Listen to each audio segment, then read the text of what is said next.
आगरा के पास मौजूद फतेहपुर सीकरी का निर्माण 16वीं शताब्दी में किया गया था। उस समय ये शहर काफ़ी शाही हुआ करता था, लेकिन आज भी ये शहर मुग़ल साम्राज्य के आदर्शों और उनकी विरासतों को समेटे हुए है। इसे 1571 ईस्वी में मुग़ल बादशाह अकबर द्वारा बनवाया गया था। 12वीं शताब्दी में शुंग वंश और बाद में राजपूतों के शासन के दौरान यहाँ कई छोटे छोटे और विभिन्न प्रकार के स्मारक और किलों को बनाया गया था। माना जाता है कि अकबर ने फतेहपुर सीकरी बनवाते समय इन सभी को तोड़वा दिया था, लेकिन 1586 में शहर में पानी की कमी की वजह से राजधानी को फतेहपुर सीकरी से ट्रांसफ़र कर दिल्ली कर दिया गया। ऐसा कहा जाता है कि फतेहपुर सीकरी अकबर के सपनों की नगरी हुआ करती थी। चलिए आज हम आपको इस जगह की कुछ दिलचस्प बातें बताते हैं, क्यों ये अकबर के सपनों की नगरी हुआ करता था।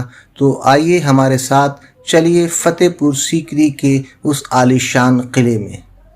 सबसे पहले आप ये जान लीजिए कि फतेहपुर सीकरी नाम कैसे पड़ा। फतेहपुर सीकरी का नाम अरबी मूल से लिया गया है। फतेह का अर्थ होता है जीत और सीकरी का अर्थ है भगवान को धन्यवाद देना। आपको बता दें कि शहर का पुराना नाम फतेहाबाद हुआ करता था, जिसे बादशाह अकबर ने दिया था। इसका अर्थ था जीत का शहर।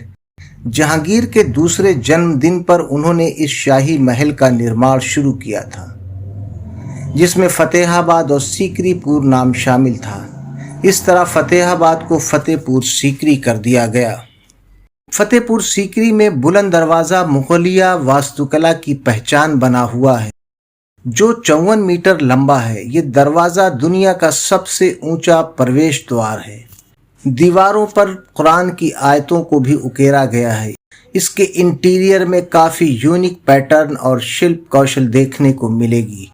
जब इस संरचना को आप अपनी आंखों से देखेंगे तो ये बहुत ही ख़ास नज़र आएगी।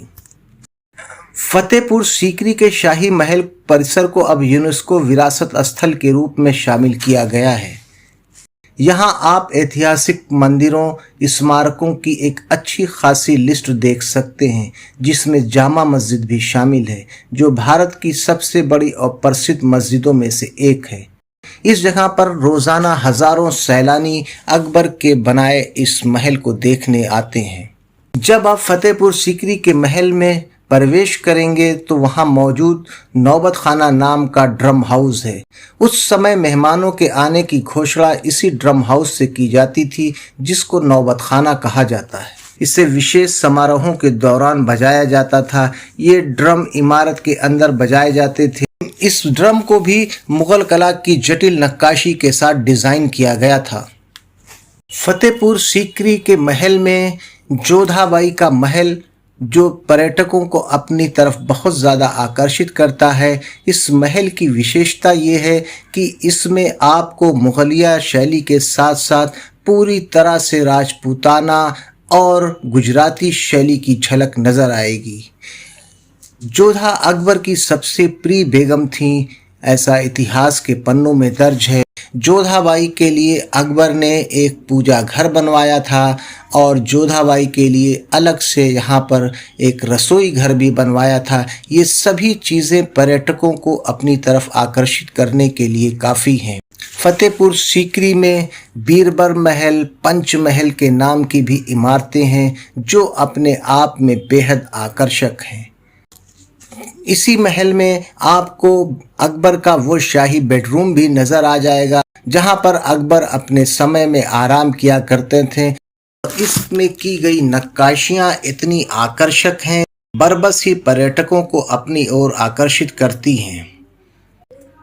यहीं पर शेख सलीम चिश्ती की दरगाह है। ऐसा माना जाता है कि अकबर ने कई शादियां की थीं, लेकिन किसी से उसको औलाद नहीं हुई थी। जब अकबर ने शेख सलीम चिश्ती के बारे में सुना तो वो आगरा से फतेहपुर सीकरी आए और शेख सलीम चिश्ती से आशीर्वाद लिया। शेख सलीम चिश्ती ने उनसे कहा कि जाओ, तुमको एक बेटा पैदा होगा, और उनके आशीर्वाद से अकबर को सलीम नाम का एक बेटा पैदा हुआ। शेख सलीम चिश्ती की याद में अकबर ने इसी परिसर में एक शानदार उनका मकबरा बनवाया है। दोस्तों, आज हमने आपको जोधा अकबर के सपनों की नगरी फतेहपुर सीकरी दिखाया। उम्मीद है कि आपको हमारा ये वीडियो पसंद आया होगा। अगर आपको हमारा ये वीडियो पसंद आया है तो हमारे चैनल हिस्टोरिक आसिफ को लाइक कीजिए, सब्सक्राइब कीजिए और इसी प्रकार के वीडियोस को देखने के लिए हमारे साथ जुड़िए। इजाज़त दीजिए आसिफ को। फिर मिलते हैं किसी नए स्थान पर कुछ नई चीज़ों के साथ। तब तक के लिए जय हिंद, जय भारत।